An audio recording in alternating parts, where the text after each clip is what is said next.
Als er wat gebeurt, staan ze dag en nacht klaar. Jelle Bos en zijn collega's van BMS in Lauwerzeg.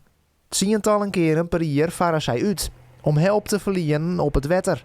Alles wat snel en acuut is, dus een schip wat zinkt of lek is of wat hulp nodig heeft met een net in de schroef of een zeil wat kapot is. Tot oliebestrijding, technische werkzaamheden. Bos krijgt geregeld hulpvragen van allerlei soorten skippen.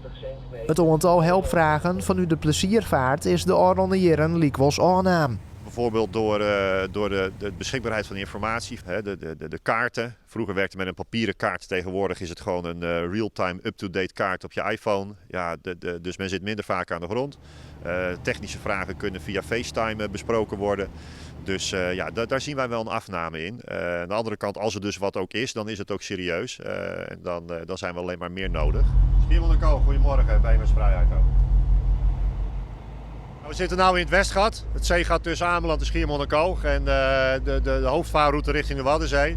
En als er een plek is waar de meeste heftigere dingen gebeuren qua slepen en bergen, dan is het hier wel.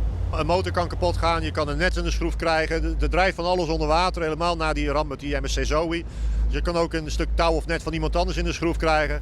Ja, een kotter heeft maar één schroef. Dus als daar wat in komt, ja, dan houdt het wel op. En dan lig je binnen soms een 10, 15 seconden of een paar minuten kun je hier op de droogte terechtkomen.